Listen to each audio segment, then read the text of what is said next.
Hello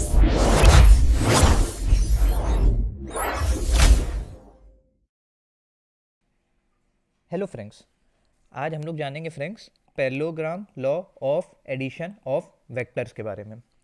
देखिए, ये law ये कहता है कि अगर मान लीजिए आपको दो वेक्टर ऐसे गिवन हो, वेक्टर ए और वेक्टर बी, सच दैट जो वेक्टर ए है वो पैरेललोग्राम की एक एडजेसेंट साइड बना रहा हो, वेक्टर बी है वो पैरेललोग्राम के दूसरी एडजेसेंट साइड बना रहा हो, तो जो इन दोनों का से रिजल्टेंट निकलेगा वो पैरेललोग्राम की डायगोनल के बराबर आएगा।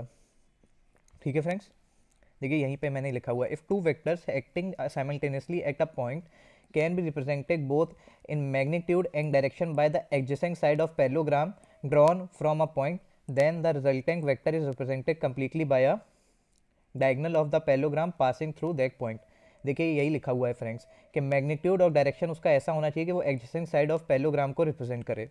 तो जो उसकी डायगोनल आएगी फ्रेंड्स, डायगोनल ऑफ पैरेललोग्राम जो होगी वही उसका रिजल्टेंट होगा फ्रेंड्स। फ्रेंड्स आप याद रखिएगा, जब भी आप इसका रिजल्टेंट निकालें ना तो उसका सेंस ऑफ डायरेक्शन देख लीजिएगा वेक्टर का कैसे गिवन है। जैसे मान लीजिए ये वेक्टर आपका इसमें, मतलब मैं ये कहना चाह रहा हूँ फ्रेंड्स, ये वेक्टर का हेड हो जाएगा क्योंकि इस तरफ जा रहा है, ये टेल हो गया। ठीक है, इस वेक्टर का हेड ये हो जाएगा और ये टेल हो जाएगा। तो देखिए एक वेक्टर के हेड से दूसरे की टेल जोड़ रही है। ठीक है, बट जब हम लोग रिजल्टेंट देखेंगे तो देखिए आपने रिजल्टेंट का देखिए डायरेक्शन क्या है, रिजल्टेंट का डायरेक्शन ये दिखाया गया है। देखिए दोनों के एरो एक इसी तरफ है ना, तो ये दिखाया गया है। ठीक है, तो जो रिजल्टेंट होगा फ्रेंड्स वो हमेशा देखिएगा, रिजल्टेंट वो वेक्टर होगा जहाँ टेल से टेल जुड़ रहा हो और हेड से हेड जुड़ रहा हो। देखिए इसका हेड इस तरफ आ रहा है और इसका भी हेड इस तरफ आ रहा है, और देखिए यहाँ पे इसकी भी टेल है, इसकी भी टेल है। ठीक है, तो रिजल्टेंट हमेशा ऐसे ही जुड़ेगा। ये नहीं कि आप रिजल्टेंट को अगर ऐसे ऐसे बना देंगे तो गलत हो जाएगा। देखिए यहाँ पे इसका रिजल्टेंट का हेड है और यहाँ टेल है। ठीक है, तो ये तो पूरा एक लूप बन गया फिर ना फ्रेंड्स। ठीक है फ्रेंड्स, फ्रेंड्स यही देखिए मैंने यहाँ पे लिखा हुआ है O P plus P R equals to O R vector. देखिए जो हम लोग ने नोटेशन लिया था उसके हिसाब से यही आएगा। ओ पी देखिए सेंस ऑफ डायरेक्शन ये है, और P R sense of direction ये है, पी से आर, और देखिए equals to O R vector दिया हुआ है। ये नहीं कि आर ओ आप कर दो, अगर आप आर ओ कर दोगे गलत हो जाएगा, क्योंकि वही जो मैंने आपको बताया ना कि हेड से हेड जुड़ना चाहिए और टेल से टेल जुड़ना चाहिए जब हम वेक्टर का रिजल्टेंट देखते हैं। फ्रेंड्स मैं ये कह रहा हूँ कि अगर आप मान लीजिए जैसे ये आपको वेक्टर एक गिवन है, ठीक है, और दूसरा वेक्टर आपको ये गिवन है, तो इसका रिजल्टेंट आएगा ना फ्रेंड्स वो हमेशा ऐसे ही आएगा। मतलब एरो से हेड जुड़ना चाहिए और टेल से टेल जुड़ना चाहिए। अगर मान लीजिए ऐसा हो रहा है कि हेड से टेल जुड़ रहा है तो ये रिजल्टेंट नहीं होगा, है ना फ्रेंड्स, मैं आपसे ये कहना चाह रहा था। देखिए फ्रेंड्स जो हम लोग ने नोटेशन पीछे लिखा हुआ है उसको हम ऐसे भी लिख सकते हैं, A plus B equals to vector A plus vector B. ये रिजल्टेंट को रिप्रेजेंट करने का एक तरीका है फ्रेंड्स। ओ आर का अगर आप दिखाओगे, ओ आर निकालोगे तो ओ आर आप ऐसे ही लिख पाओगे। अब फ्रेंड्स अब हम आपको रियल लाइफ एग्जांपल से इसको एक्सप्लेन करते हैं और अच्छे से। देखिए फ्रेंड्स मान लीजिए आपको एक रिवर क्रॉस करनी है। ठीक है, आपने एक बोट पकड़ी और आप इसको वी की वेलोसिटी से क्रॉस करना चाह रहे हो, बट फ्लो ऑफ रिवर है उसकी भी वेलोसिटी है वी बी, और वो इस डायरेक्शन में है और आपको एकदम इस डायरेक्शन में क्रॉस करना है ना फ्रेंड्स। तो आप एकदम ऐसे डायरेक्ट नहीं क्रॉस कर पाओगे फ्रेंड्स सीधे, क्योंकि वेलोसिटी ऑफ जो आपकी रिवर की वेलोसिटी है वो भी तो आपकी बोट पे फोर्स लगाएगी, है ना। तो इसलिए फ्रेंड्स आपकी एक रिजल्टेंट वेलोसिटी आएगी वी आर, है ना। और ये वी आर को हम लोग कैसे निकाल सकते हैं कि वी आर कितनी आएगी, तो इसके लिए फ्रेंड्स हम लोग parallelogram law of vector addition कर सकते हैं। और देखिए याद कर रखिएगा फ्रेंड्स, जो वेक्टर होता है ना, वेक्टर का हम डायरेक्शन ना चेंज करें, उसका मैग्नीट्यूड ना चेंज करें, तो हम उसको पूरे स्पेस में कहीं पे भी घुमा सकते हैं। मतलब फ्रेंड्स मैं ये कहना चाह रहा हूँ, जैसे वी आपको ये गिवन है तो मैं वी को यहाँ पे भी लिख सकता था। बस देखिएगा कि इसका डायरेक्शन भी मैंने नहीं चेंज किया हो और मैंने इसका मैग्नीट्यूड भी नहीं चेंज किया। मैं वी को यहाँ लिख सकता हूँ, मैं वी को यहाँ लिख सकता हूँ, मैं वी को यहाँ लिख सकता हूँ। पर याद रखिएगा फ्रेंड्स इन तीनों में डायरेक्शन भी सेम रहेगा, इन चारों में डायरेक्शन भी फ्रेंड्स सेम रहेगा, डायरेक्शन, है ना। और फ्रेंड्स इनका मैग्नीट्यूड भी जो फ्रेंड्स होता है वो भी आपका फ्रेंड्स सेम रहेगा। तो मैं पूरे वेक्टर को स्पेस में पूरे में घुमा सकता हूँ। ठीक है, तो ये जो आपका वी ए वेक्टर है यहाँ पे आ सकता है फ्रेंड्स। तो देखिए ये आपका वी आर जो है ये रिजल्टेंट बन जाएगा। यही देखिए हमने पीछे किया है, तो वी ए वेक्टर को हम यहाँ ले आए। ठीक है, और वी बी वेक्टर आपका ये था, तो इसका रिजल्टेंट कैसे लिखेंगे, तो देखिए मैंने आपको बताया टेल से टेल जुड़ेगी, ठीक है, और हेड से हेड जुड़ेगा।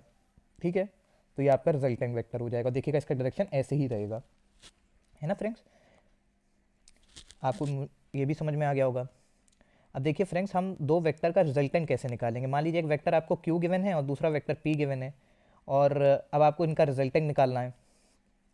तो देखिए इसका रिजल्टेंट कैसे निकलेगा, let two vectors be P and Q and the angle between them be theta.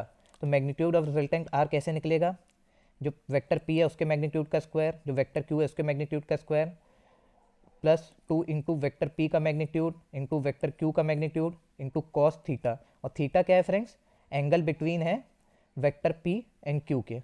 देखिए फ्रेंड्स यहाँ पे जो पी और वेक्टर क्यू के बीच जो एंगल है फ्रेंड्स ये थीटा है, ठीक है। तो आप ऐसे करके फ्रेंड्स इनका रिजल्टेंट के वैल्यू निकाल सकते हैं, ठीक है फ्रेंड्स। अब मान लीजिए आपसे ये पूछ लिया जाए डायरेक्शन ऑफ रिजल्टेंट अल्फा, मतलब ये पूछना चाह रहे हैं this is the angle the resultant makes with the vector P. अब आपसे उसने ये कह दिया कि अगर मान लीजिए रिजल्टेंट जो है आपका आर है ये वेक्टर पी के साथ अल्फा एंगल बना रहा है, अब वो ये आपसे कह दे कि ये अल्फा की वैल्यू क्या होगी।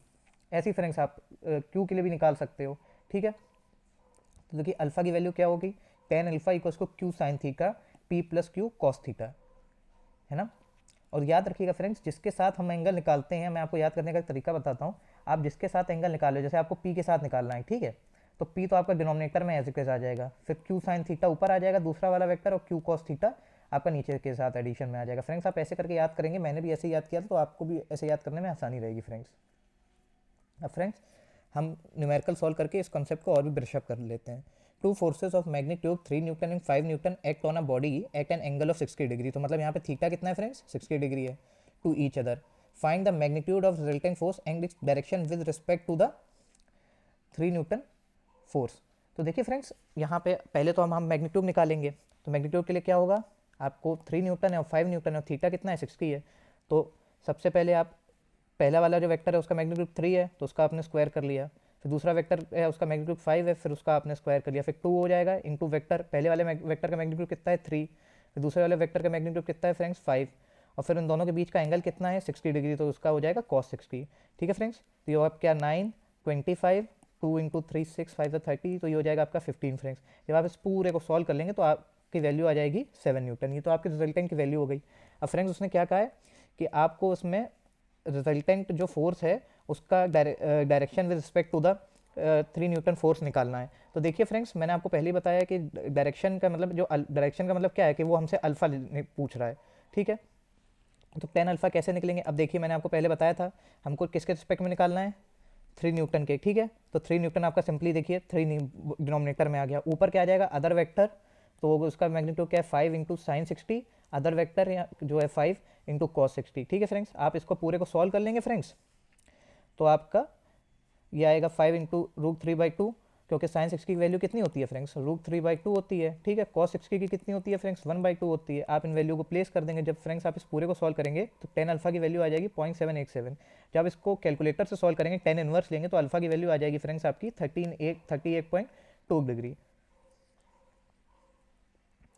अब फ्रेंड्स एक और हम लोग न्यूमेरिकल सॉल्व करते हैं। Two vectors A and B have equal magnitude of 10 units, the angle between them is 60 degree, find the magnitude of difference vector A, magnitude of difference vector A minus vector B whole का magnitude. मतलब friends देखिए इसमें इस फॉर्मूले में कुछ भी अंतर नहीं आएगा, जैसे हम लोग पहले रिजल्टेंट निकालते थे वैसे ही फॉर्मूला होगा, बस यहाँ पे जैसे वहाँ पे प्लस 2ab cos थीटा होता था यहाँ पे माइनस 2ab cos थीटा हो जाएगा, बस फ्रेंड्स इतना अंतर आएगा, बाकी और कोई अंतर नहीं आएगा। देखिए फ्रेंड्स दोनों वेक्टर का मैग्नीट्यूड सेम है, तो पहले वेक्टर का भी मैग्नीट्यूड 10 है तो 10 वेक्टर का स्क्वायर, दूसरे का मैग्नीट्यूड कितना है 10 और उसका स्क्वायर, ठीक है फ्रेंड्स। -2 आ जाएगा क्योंकि यहाँ पे a माइनस बी का मैग्नीट्यूड निकालना है, ठीक है। 2 आ ही जाएगा आपका, जैसे पहले फॉर्मूले में आता था, पहले वेक्टर का मैग्नीट्यूड कितना है 10, दूसरे वेक्टर का मैग्नीट्यूड कितना है 10, और दोनों के बीच का एंगल फ्रेंड्स कितना दिया हुआ है 60 डिग्री, तो cos 60 डिग्री। तो फ्रेंड्स आप इस पूरे को जब सॉल्व कर लेंगे फ्रेंड्स तो आपको वैल्यू मिलेगी 100 + 100 - 100, तो आप पूरे को सॉल्व कर लेंगे तो ये आ जाएगा 10। तो फ्रेंड्स इस वीडियो में इतना ही। अगर आपको हमारा वीडियो हेल्पफुल लगा हो तो इस वीडियो को लाइक करें, हम इसे अपने फ्रेंड्स के साथ शेयर करें और हमारे चैनल को सब्सक्राइब करें। Thank you friends.